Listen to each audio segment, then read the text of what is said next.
السلام علیکم ورحمۃ اللہ وبرکاتہ۔ بیوی کے حقوق کے متعلق ہماری بات چل رہی تھی اور اللہ تبارک و تعالیٰ نے اس کائنات میں اس رشتے میں بڑی برکات رکھی ہے، اور یہ میرا ٹاپک طویل سے طویل ہوتا جا رہا ہے۔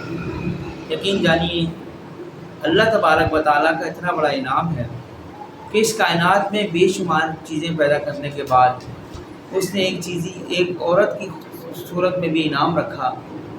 اور جب اللہ کے نبی صلی اللہ علیہ وسلم کی میں زندگی اٹھاتا ہوں تو آپ کا اپنی بیوی سے محبت کا انداز جو مجھے نظر آتا ہے، یہ ہم سب کے لیے سبق اور نصیحت ہے۔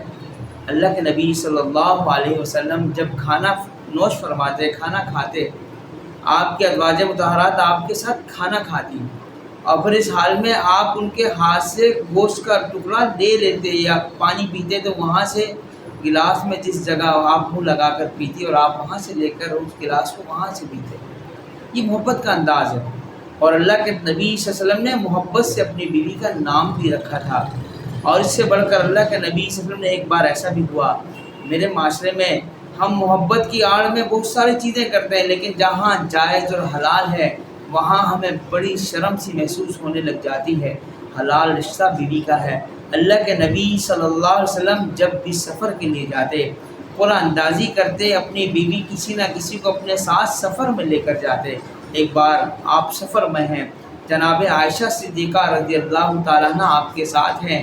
وقت کے مناسبت سے آپ جب سفر میں تھے، تنہا تھے، دونوں میاں بیوی یعنی اللہ کے نبی صلی اللہ علیہ وسلم اور سیدہ عائشہ صدیقہ رضی اللہ تعالیٰ عنہ ساتھ ہیں، تو آپ نے دوڑ کا مقابلہ کیا، ریس۔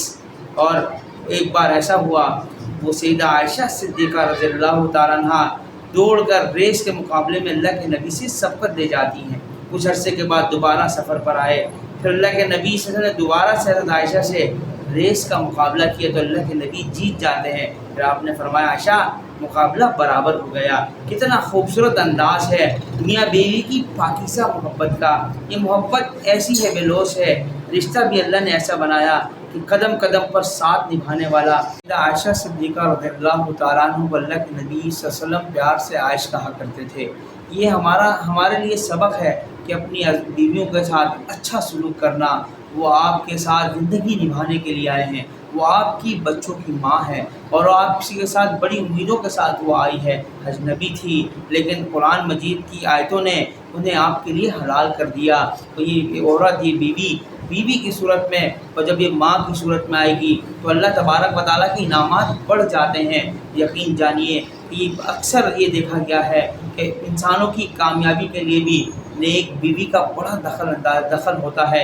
انسان کامیاب ہوتا ہے جب گھریلو طور پر سکون میں ہوتا ہے، بڑی چیزوں سے مقابلہ کرتا ہے۔ اگر انسان کی زندگی میں کہیں پریشانی آ جائے اور وہ سیدھا گھر آتا ہے، گھر میں اس کے اپنی بیوی ہوتی ہے جو اس کا انتظار کرتی ہے، پتہ یہ چلا کہ انسان کے ساتھ زندگی میں کامیابی کے لیے ایک عورت کا بڑا دخل ہے جو بیوی کی صورت میں ہے۔ اللہ کے نبی صلی اللہ علیہ وسلم کی پہلی بہن کو لے لیجئے اور بہت سارے انبیاء علیہ الصلوۃ والسلام کی زندگی اٹھائیے۔ سیدنا ابراہیم علیہ الصلوۃ والسلام کی زندگی آپ جب بھی پڑھیں گے اس میں بھی ایک نیک بیوی کا بڑا کردار ہے۔ نیک بیوی ہے، اللہ کا حکم آ جاتا ہے کہ اپنی بیوی کو ایسی جگہ چھوڑ کر آؤ۔ سیدنا ابراہیم علیہ الصلوۃ والسلام اللہ کے خلیل اور دوست ہونے کے باوجود اپنی بیوی سے کہتے ہیں، ایک سفر پر لے جاتے ہیں، ایسی جگہ پہنچ جاتے ہیں جہاں زندگی بسر کرنے کی امیدیں کم ہیں، ریگستان اور صحرا ہے، پینے کا پانی تک کی سہولیات میسر نہ ہے، اور وہاں حالات یہ ہیں اپنی بیوی کو چھوڑ کر جانے والے جناب خلیل، اللہ کے نبی خلیل ہیں ابراہیم علیہ الصلوۃ والسلام، اپنی بیوی کو جب چھوڑ دیا، بیوی سوال کرتی ہے، میرے سرتاج، میرے شوہر، یہ بتائیے ہم سے کوئی گستاخی ہو گئی، کوئی ایسی خطا کر بیٹھے جس کی ناراضگی کی وجہ سے آپ ہمیں یہاں تنہا چھوڑ کر جا رہے ہیں؟ ابراہیم علیہ الصلوۃ والسلام کہتے ہیں، میرے رب کا ہمیں حکم ہے کہ آپ کو یہاں چھوڑ کر جاؤں، ایسی جگہ پر جہاں زندگی بسر کرنے کی امیدیں بڑی کم تھی۔ دلوں پر ہاتھ رکھ کر یہ سوچئے کہ یہ لمحات ایسے آ جائیں، دوریاں ہونے لگ جائے، میرے اللہ کا حکم آ گیا، اور ابراہیم علیہ الصلوۃ والسلام نے اپنے بیوی کو وہاں چھوڑا اور جانے لگے۔ پلٹ کر نہ دیکھا کہ دل میں محبت نہ جاگ جائے، پھر سے میرے دل میں یہ طلب آ جائے کہ میں اپنی بیوی کو ایسی جگہ چھوڑ کر جا رہا ہوں کیا بات سمجھ میں آتی ہے کہ بیوی قدم قدم پر قربانی دینے کے لیے تیار رہتی ہے۔ آج تو حالات ایسے ہیں، ہمارے معاشرے میں ایک بہت بڑا کردار ہے جسے انسان اور مرد کو نہ جانے کیسے القابات دے دیے۔ بیوی کے حقوق کے بارے میں بڑی بڑی باتیں کی جاتی ہیں۔ اس وقت جو میڈیا میں سب سے بڑی تباہی ہے، گھریلو ٹوٹکوں پر، گھریلو رسم و رواجوں پر اور گھر بسانے کے طور طریقوں کے پر لیکچر دینے والی وہ خواتین جو میڈیا پر بڑی بڑی باتیں کرتی ہیں، جب ان کی اپنی زندگی دیکھتے ہیں تو اکثر خواتین ایسی ہیں جو طلاق یافتہ ہیں، اور وہ طلاق یافتہ عورتیں گھر بسانے کی بات کرتی ہیں۔ وہ طلاق یافتہ عورتیں لوگوں کو اپنے مشوروں سے گھر بسانے کے لیے طریقے بتاتی ہیں۔ سوچو تو ذرا صحیح کہ وہ شخص جو اس سفر کی بات کرے، جس سفر پر وہ گیا ہی نہ ہو، اس چیز کا مشورہ دے جو کام اس نے کیا نہ ہو، تو وہ کیسے مکمل ہوگا؟ وہ کیسا آپ کی زندگی کی روشنی بن سکتا ہے؟ وہ کام جو اس نے خود نہ کیا ہو۔ آج ہمارے میڈیا پر اکثر لوگ جو لیکچر دیتے ہیں ان کے اپنے ذاتی معاملات اس کے برعکس ہوتے ہیں۔ یقین جانیے، اگر میں اور آپ یہ چاہتے ہیں ہمارے ذاتی معاملات اچھے ہو جائیں تو فطرت اسلام ہے، اسلام کے قریب آ جائیے، اللہ کے نبی کی طرز زندگی کو اپنائیے۔ آپ نے جس طرح زندگی گزاری اپنی ازواج مطہرات کے ساتھ، ہمیں بھی ویسے زندگی گزارنی ہے۔ ایک واقعہ یاد آ گیا، سیدہ عائشہ صدیقہ رضی اللہ تعالیٰ عنہا قربان جائیں، آپ کی بیوی ہیں، حال یہ ہے محبت اتنی ہے، اللہ کے نبی آپ کے گھر پر ہیں، ایک ناشتہ کھانا آ جاتا ہے، سیدہ عائشہ صدیقہ دیکھتی ہیں اللہ کے نبی کی ازواج مطہرات میں سے کسی نے بھیجا ہے۔ سیدہ عائشہ صدیقہ رضی اللہ تعالیٰ عنہ وہ برتن ہلکے ہاتھ سے پکڑ کر اس کو چھوڑ دیتی ہیں، اس انداز سے پکڑتی ہیں کہ جیسے وہ ہاتھ سے چھوٹ جائے گا، اور وہ چھوٹ جاتا ہے، سالن زمین پر گر جاتا ہے۔ آپ کا لانے والا وہ بچہ یہ معاملہ دیکھ رہا ہے، اماں جی کا معاملہ بھی دیکھ لیا۔ اللہ کے نبی صلی اللہ علیہ وسلم نے فرمایا آپ کی اماں آج غصے میں ہے۔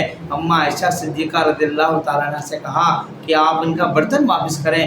محبت کتنی ہے کہ سیدہ عائشہ یہ چاہتی تھی کہ میرے ہاتھوں کا پکا ہوا کھانا اللہ کے نبی کھائیں۔ کتنی خوش نصیب ہے وہ خاتون جو اپنے شوہر کے لیے قدم قدم پر خوشیوں کا انتظام کرتی ہیں، خوشی کا سبب بن جاتی ہیں۔ آج میری بہنیں بیٹیوں کو میں نصیحت کروں گا، اپنے شوہروں کے لیے خوشی کا سبب بننے کا فائدہ کیا ہوگا؟ ہر شخص فائدے کی بات کرتا ہے۔ اللہ کے نبی نے فرمایا جس خاتون سے اس کا شوہر راضی ہوا، کل قیامت کا دن ہوگا، اللہ کی فرما برداری کر کر اللہ کے نبی کے احکامات کو مان کر زندگی بسر کی ہوئی ہو، اور ایسی خاتون کل قیامت کے دن اللہ کے نبی کے فرمان کے مطابق جنت کے جس دروازے سے چاہے گی وہ داخل ہو جائے گی۔ آپ نے فرمایا نیک خاتون وہ ہے جو اپنے شوہر کی عزت کی پاسداری کرے، اس کی چیزوں کا خیال کرے۔ کتنی خواتین ایسی ہیں جو اپنے شوہروں سے چھپ کر چیزوں کو نکالنا یا چھپانا کرتی ہیں، جو نہیں کرتی وہ آفرین ہیں۔ یقین جانیے کہ چند ایک باتیں انشاءاللہ میں اگلی ویڈیو میں بیان کروں گا، تو کون سی وجوہات ہیں جس کی وجہ سے یہ معاملات طلاق کی طرف آتے ہیں۔ پہلے میں مرد حضرات کی ان چیزوں کو بیان کروں گا جس وجہ سے مرد حضرات اپنے آپ کو مشکل میں ڈالتے ہیں، اور اس سے اگلی ویڈیو میں ہم خواتین کی کمی کوتاہی کو بیان کریں گے انشاءاللہ۔ اللہ سے دعا کریں گے سب سے مین ہمارا جو سب سے مین پوائنٹ ہے وہ یہ ہے کہ کوئی ایک شخص بھی ہماری بات سن کر اپنی زندگی کی روش کو تبدیل کر لے، غلطیوں کو چھوڑ دے، تو یہ ہم سب کی کامیابی ہے۔ آپ احباب کا یہ کام ہے ہم اپنی بات کو، ہماری بات کو وہاں تک پہنچائیں جہاں اس کی ضرورت ہے۔ السلام علیکم ورحمۃ اللہ وبرکاتہ۔